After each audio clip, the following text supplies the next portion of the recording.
Baik, Assalamualaikum warahmatullahi wabarakatuh. Hari ini pembelajaran mengenai enzim di bab biokimia. Enzim ini banyak sekali terdapat dalam tubuh kita. Enzim banyak fungsinya loh bagi tubuh kita. Di dalam tubuh kita terdapat ribuan enzim yang membantu proses metabolisme di dalam tubuh. Lalu enzim itu apa? Kita harus kenalan dulu enzim itu apa. Enzim adalah suatu protein yang berfungsi untuk mengkatalisis atau mempercepat reaksi biokimia yang ada di dalam tubuh secara spesifik. Kenapa spesifik? Karena satu enzim itu hanya bisa mempercepat reaksi satu senyawa saja atau satu golongan senyawa saja atau satu jenis reaksi kimia saja, sehingga sifatnya sangat spesifik. Lalu protein disusun atas asam amino. Protein ini sudah dipelajari di pertemuan sebelumnya oleh dosen lain.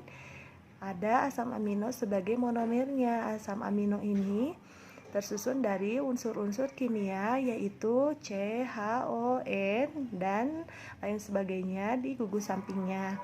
Lalu enzim ini biasanya di dalam tubuh manusia dalam konsentrasi yang sedikit dan tidak mengganggu kesetimbangan kimia. Dia dapat terbentuk lagi di akhir reaksi kimia, tidak bersatu dengan senyawa produknya. Apa sih itu protein ya? Kita ulas kembali sedikit. Protein di dalam tubuh selain sebagai enzim banyak juga fungsinya, yaitu sebagai zat pembangun, yaitu sebagai pertahanan tubuh dan sumber energi. Protein ini penyusunnya adalah asam amino. Protein apapun penyusunnya adalah asam amino. Asam amino terdiri dari dua, asam amino esensial dan asam amino non esensial. Asam amino esensial itu adalah asam amino yang dibutuhkan dalam jumlah yang banyak oleh tubuh kita. Diperolehnya dari luar tubuh karena tidak bisa diproduksi sendiri oleh tubuh manusia. Itu diperoleh dari asupan nutrisi kita. Sedangkan asam amino non esensial adalah asam amino yang dibutuhkannya hanya sedikit dan bisa diproduksi oleh tubuh kita sendiri. Kemudian asam amino itu bisa bergabung dengan asam amino yang lain dan membentuk ikatan peptida dan membentuk suatu senyawa polipeptida yang merupakan protein yang sangat sederhana. Ini adalah protein yang struktur primer. Apabila sudah melakukan folding dengan berikatan dan dengan gaya antar molekul satu sama lain, itu akan terbentuk suatu struktur sekunder, bahkan struktur tersier dan kuaterner, sehingga protein ini memiliki fungsi, salah satu fungsinya yaitu sebagai enzim yang bermanfaat bagi tubuh manusia.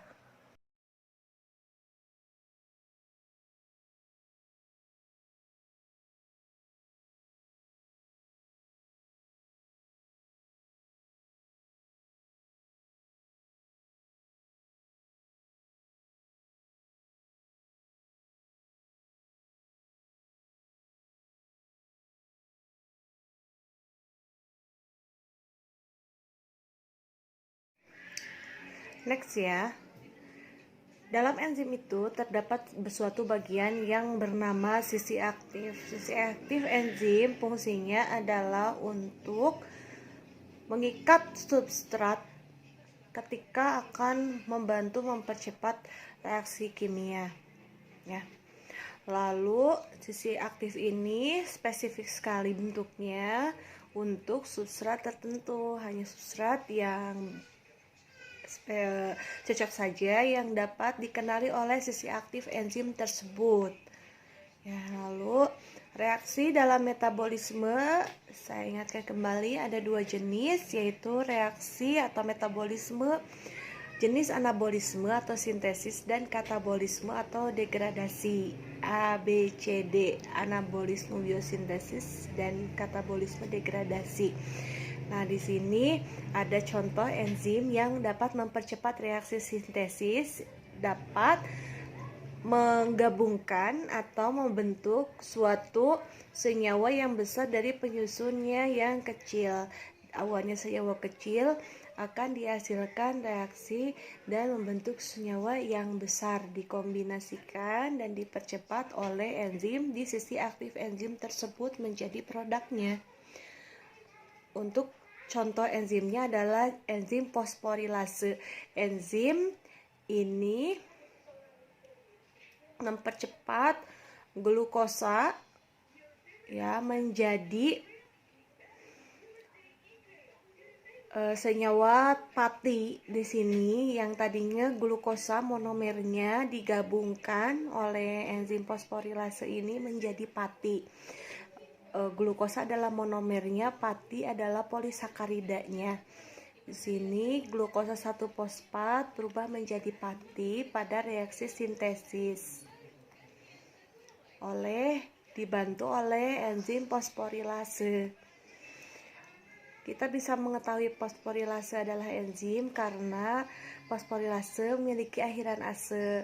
Pada umumnya enzim namanya diakhiri oleh akhiran ase. Reaksi kedua contohnya adalah reaksi degradasi. Ini tadinya molekul besar, maka di breakdown di sisi aktif menjadi molekul yang lebih kecil daripada sebelumnya. Contoh reaksi degradasi adalah dibantunya pati untuk dipecah-pecah menjadi maltosa oleh enzim maltase. Reaksi degradasi itu juga bisa diubah atau dibantu oleh enzim katalase, amilase, maltase, pepsin, protease, dan lipase.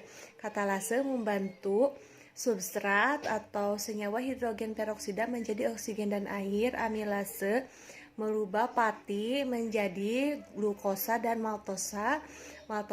Maltase itu adalah enzim yang mengubah maltosa menjadi glukosa. Pepsin adalah enzim yang merubah protein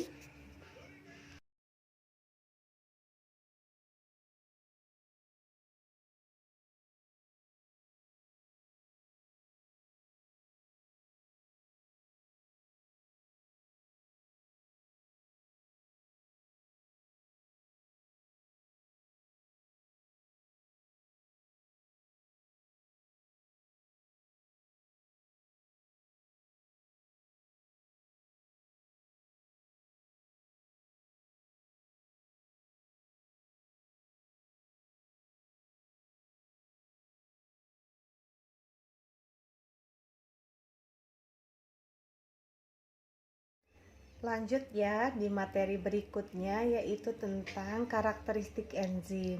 Enzim mempercepat reaksi kimia akan tetapi tidak mempengaruhi keseimbangan reaksi akhir. Karakteristik lain yaitu enzim hanya diperlukan dalam jumlah yang sedikit untuk mengubah sejumlah besar molekul. Enzim hanya akan berfungsi pada kondisi yang sesuai bagi enzim tersebut, diantaranya kondisi pH-nya sesuai, temperaturnya sesuai, konsentrasi substratnya sesuai, kofaktornya sudah terikat pada enzim.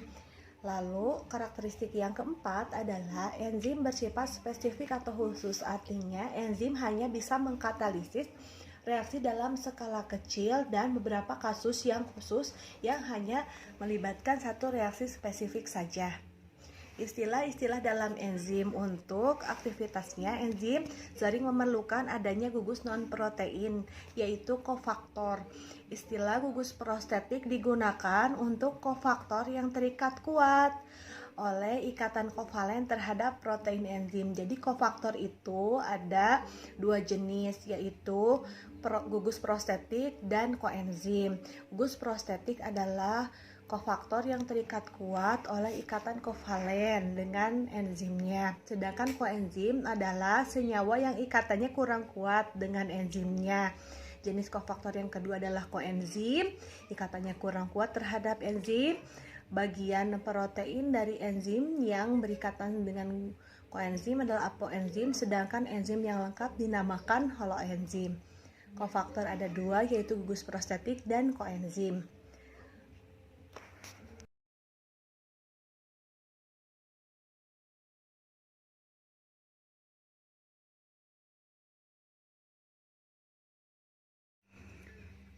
Materi berikutnya tentang klasifikasi enzim. Klasifikasi enzim didasarkan atas reaksi yang dapat dikatalisisnya. Ada 6 kelas dari enzim atau 6 kelompok, 6 golongan. Dan disesuaikan juga jadi tata namanya. Di sini harus ditandai pada angka nomor satunya masuk kelas keberapa. Ada kelas 1, kelas 2, kelas 3, kelas 4, kelas 5, dan kelas 6 sesuai dengan jenis reaksi yang dikatalisisnya. Lalu nama untuk enzim ada nama sistematik, yaitu terdiri dari 4 angka yang menunjukkan nama enzim. Lalu pertama itu disebutkan dulu reaksi yang dikatalisisnya reaksi apa. Kelompok utama enzim ini yang pertama adalah kelompok oksidoreduktase. Enzim ini dapat mempercepat reaksi oksidasi dan reduksi. Contohnya adalah enzim katalase. Lalu kelas yang kedua adalah transferase. Di sini enzimnya mempercepat atau membantu pemindahan gugus atau transfer gugus dari satu senyawa ke senyawa yang lain. Kelas yang ketiga adalah hidrolase. Reaksi ini yang dipercepatnya adalah reaksi hidrolisis. Enzim dapat mempercepat reaksi hidrolisis. Contohnya adalah lipase. Lipase adalah enzim yang mempercepat reaksi hidrolisis. Untuk kelas yang keempat adalah liase. Liase enzim yang dapat membantu reaksi pemutusan tapi bukan menggunakan air atau hidrolitik seperti kelas ketiga. Dia ada beberapa reaksi pemutusan tapi tidak melibatkan air. Ini dibantunya oleh enzim kelas liase. Lalu untuk kelas kelima adalah isomerase. Enzim ini membantu perubahan susunan geometris spasial atau struktural pada suatu molekul yang berisomer. Kelas terakhir yaitu kelas 6 adalah enzim ligase. Enzim ligase atau sintetase ini fungsinya atau reaksi yang bisa dipercepatnya adalah reaksi penggabungan dua molekul yang dikaitkan dengan hidrolisis ATP pada metabolisme. Untuk penamaannya, setiap enzim memiliki satu nama sistematik yang menunjukkan kelas mana atau kelompok mana dan subkelompok apa. Sebagai contoh adalah enzim NAD laktat oksidoreduktase mempunyai nomor sistematik 1.1.1.27. Angka pertama menunjukkan bahwa enzim itu termasuk kelompok atau kelas 1 yaitu oksidoreduktase. Angka kedua menunjukkan subkelompok dari enzim tersebut yaitu gugus kimia yang diubahnya adalah CH3OH. Angka ketiga menunjukkan subkelompok yang menunjukkan bahwa NAD atau NADP sebagai hidrogen akseptor pada reaksi tersebut. Angka keempat menunjukkan enzim yang dimaksud, jenisnya sesuai dengan urutan waktu penemuannya, misalnya ditemukannya dari bakteri. Nah, itu di nomor yang terakhir yaitu nomor 27.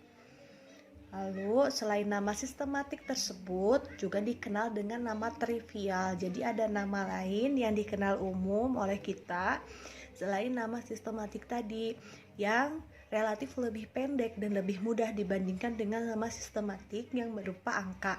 Contoh enzim di atas yang tadi 1.1.1.27 itu umum dikenal sebagai laktat dehidrogenase.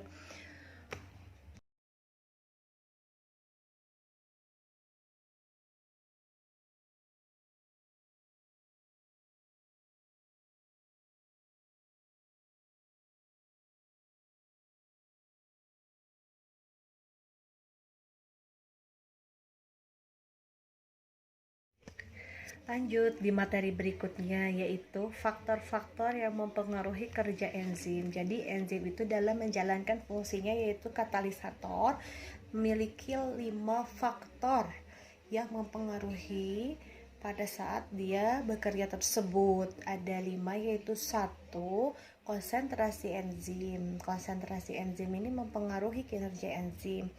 Yang kedua adalah konsentrasi substrat. Substrat yang akan dikatalisis oleh enzim, konsentrasinya pun mempengaruhi. Yang ketiga adalah pH.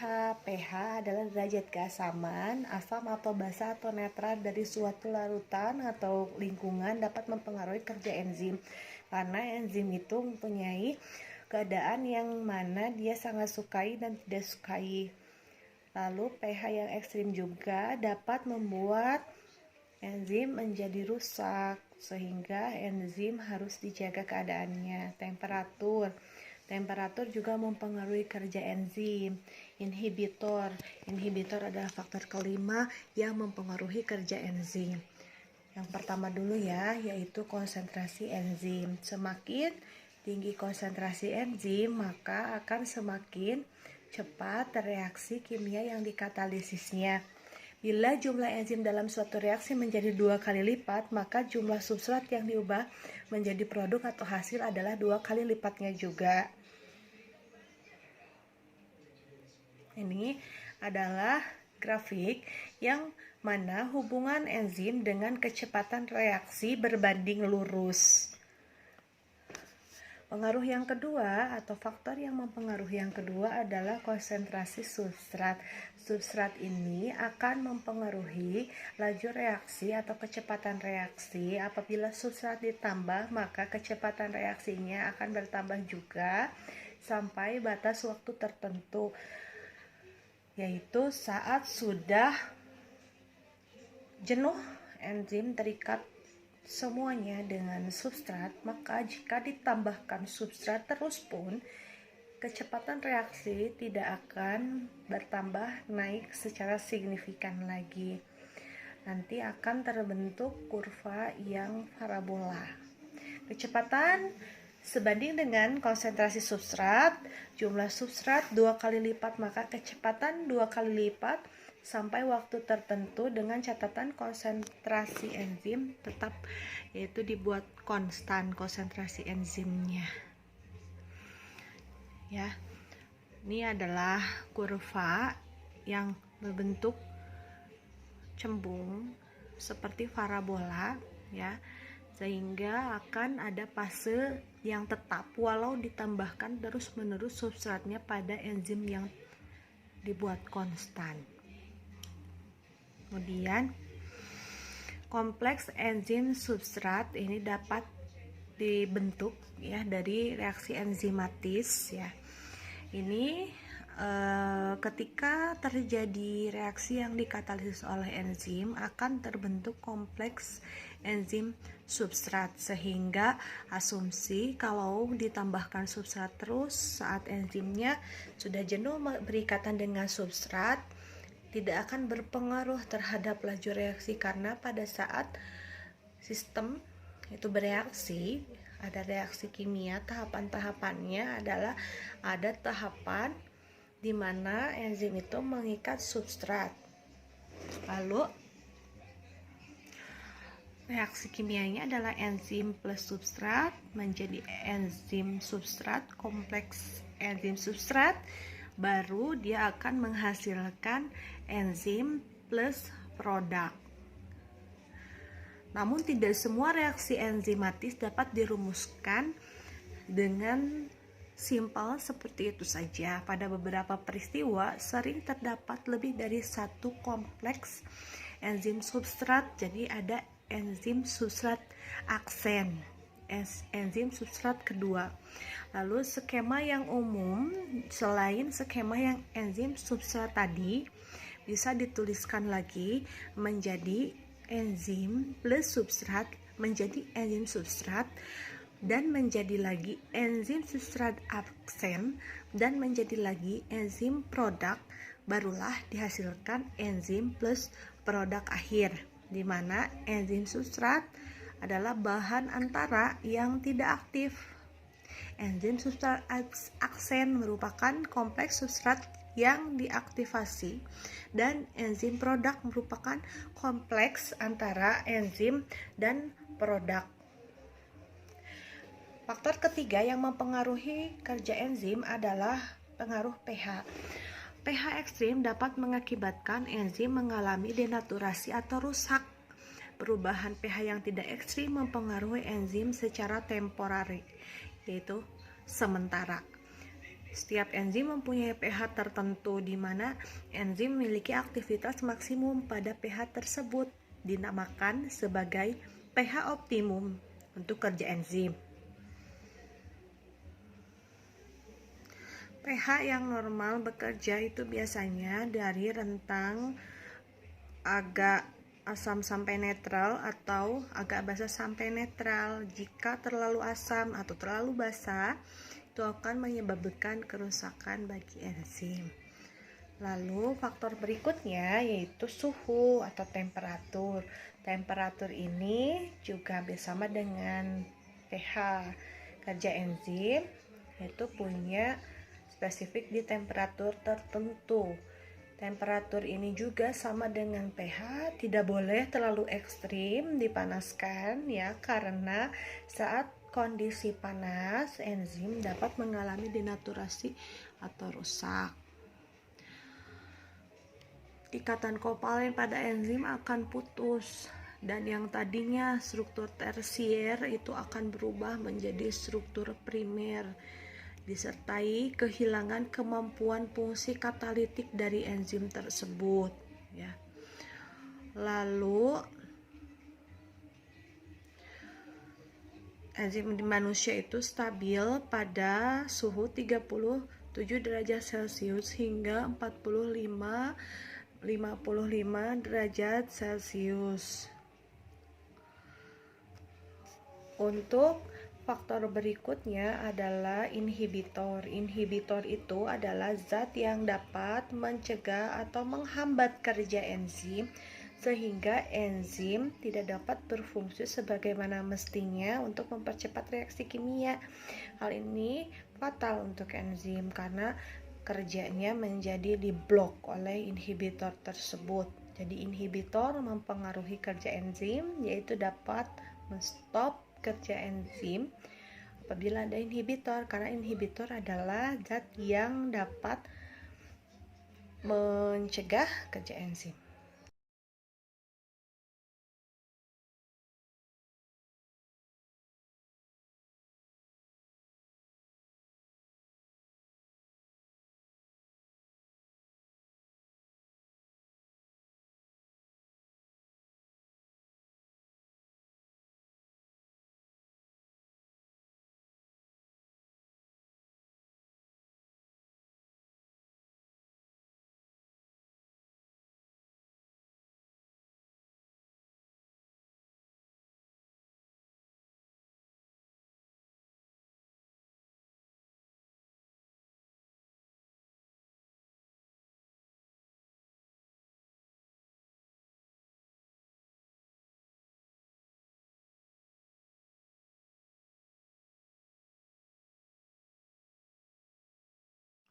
Baik, materi berikutnya tentang inhibitor. Inhibitor adalah bahan kimia yang mengurangi rata-rata reaksi enzim. Inhibitor adalah penghambat kerja enzim spesifik dan bekerja pada konsentrasi yang rendah pada enzim, memblok kerja enzim tapi biasanya tidak merusak enzim. Banyak obat dan racun yang merupakan inhibitor enzim dimanfaatkan untuk menghambat reaksi kerusakan di tubuh dengan cara memblok enzim tersebut. Lalu enzim inhibitor enzim ada dua, yaitu irreversible dan reversible inhibitor.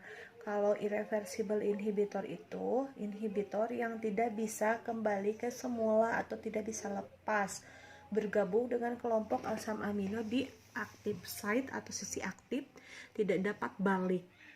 Contohnya gas pada sistem syaraf dan pestisida ya, itu adalah inhibitor irreversible pada enzim asetilkolin esterase. Lalu untuk yang reversible yang seperti apa? Jenis kedua dari inhibitor adalah inhibitor yang dapat balik dengan cara dialisis. Ada dua kategori inhibitor yang dapat kembali lepas dari enzimnya, yaitu inhibitor kompetitif dan inhibitor non-kompetitif. Apa perbedaan dari kompetitif dan non-kompetitif inhibitor ini sih? Kalau yang kompetitif, inhibitor ini bersaing dengan substrat pada sisi aktif enzim. Dia berkompetisi dengan substrat untuk sama-sama berikatan pada sisi aktif enzim, sehingga benar-benar memblok substrat tidak bisa berikatan dengan enzim tersebut pada sisi aktifnya. Sedangkan untuk inhibitor inkompetitif atau non-kompetitif adalah substrat ini tidak dihalangi oleh inhibitor. Inhibitor berikatan di luar sisi aktif enzim. Akan tetapi dengan berikatannya inhibitor pada luar sisi aktif enzim itu dapat merubah struktur dari sisi aktif enzim sehingga tidak dapat dikenali oleh substrat yang seharusnya mengenali sisi aktif tersebut. Sama-sama reaksinya dapat mengalami hambatan jika ada inhibitor kompetitif maupun inhibitor non-kompetitif. Inhibitor kompetitif berikatan di sisi aktif. Bentuk inhibitor menyerupai atau mirip substrat. Inhibitor bekerja dengan menurunkan jumlah molekul enzim bebas yang tersedia untuk mengikat substrat. Contohnya inhibisi enzim suksinat dehidrogenase oleh malonat. Dapat diatasi oleh penambahan substrat terus-menerus secara banyak.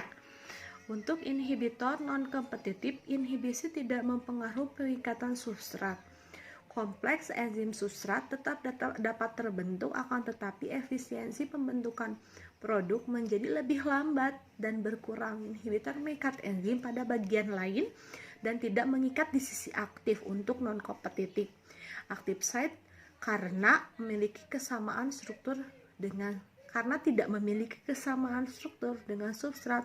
Sebagian inhibitor mempengaruhi afinitas pengikatan enzim terhadap substrat apabila sudah berikatan di luar sisi aktif tersebut.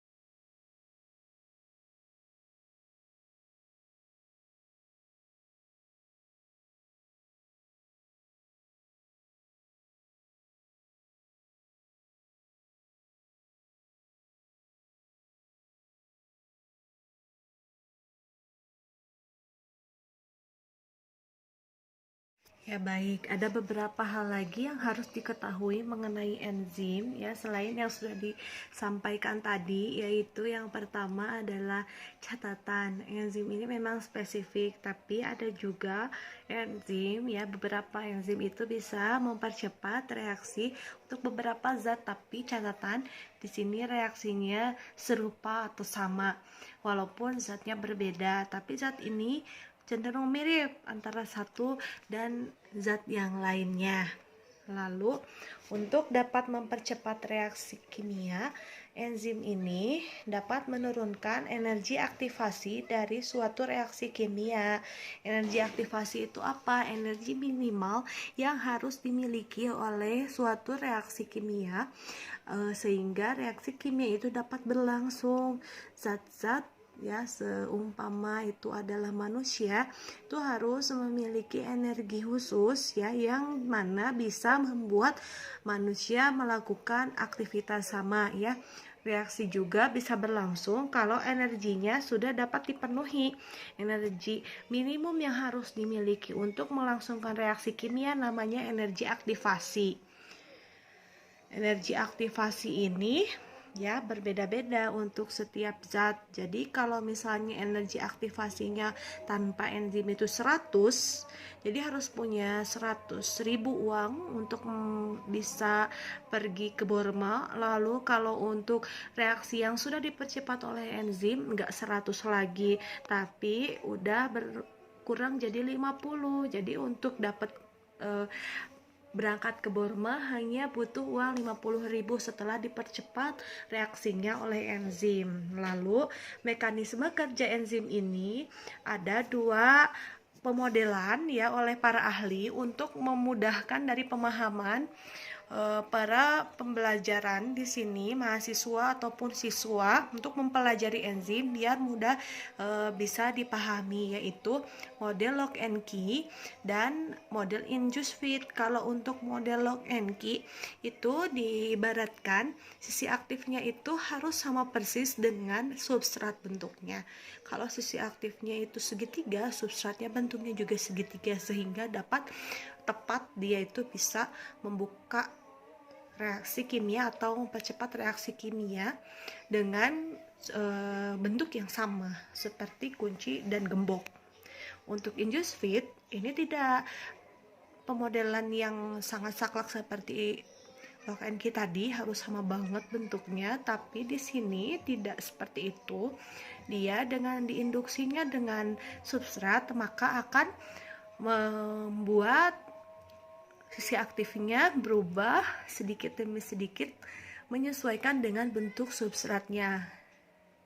Kalau misalnya sisi aktifnya itu tadinya segitiga tapi agak lancip, nah kalau substratnya segitiganya runcing, maka sisi aktifnya akan menyesuaikan menjadi segitiganya runcing sebagaimana bentuk substratnya itu adalah pemodelan yang induced fit, jadi tidak terlalu kaku. Jadi ada beberapa enzim yang kaku, tapi ada juga beberapa enzim yang dia itu menyesuaikan dengan substratnya asal punya gugus yang spesifik yang dikenali oleh enzim tersebut. Lalu kontrol sintesis enzim. Pengaturan enzim tertentu bergantung pada induksi, biasanya berupa substrat atau senyawa lain pemicu sintesis enzim di dalam tubuh. Sebaliknya, kelebihan metabolit dapat menghambat enzim itu diproduksi lagi. Produksi tersebut namanya represi. Induksi untuk proses biar enzimnya diproduksi, dan represi adalah proses agar enzimnya tidak diproduksi. Lalu, induksi dan represi ini melibatkan hulu sequence DNA enzim dan juga protein regulatorik yang bersifat trans. Pembentukan enzim dapat juga diinduksi oleh reseptor hormon. Hormon dan enzim saling berkaitan satu sama lain kerjanya. Mengatur aktivitas katalitik itu seperti apa? Proses katalitik dapat terjadi melalui pengikatan ligan dan modifikasi kovalen. Beberapa proses katalitik produksi akhir memiliki umpan balik dan pengontrol sintesisnya sendiri. Secara mandiri, dia bisa dikontrol aktivitasnya stop atau start. Fosforilase residu steril thionil tirosil oleh protein kinase atau defosforilase oleh protein fosfatase mengukur beberapa enzim. Jadi diatur sama fosforilase residu-residu tersebut, stop atau startnya. Penghambatan sintesis enzim terjadi pada tahap penghambatan ekspresi gen. Ekspresi gen dihambat sehingga enzimnya tidak diproduksi lagi. Enzim-enzim yang berguna pada tahap replikasi DNA pada tubuh yaitu ada enzim DNA polimerase atau fungsinya polimerisasi deoksiribonukleotida, ada enzim helikase, fungsinya unwinding DNA secara prosesif.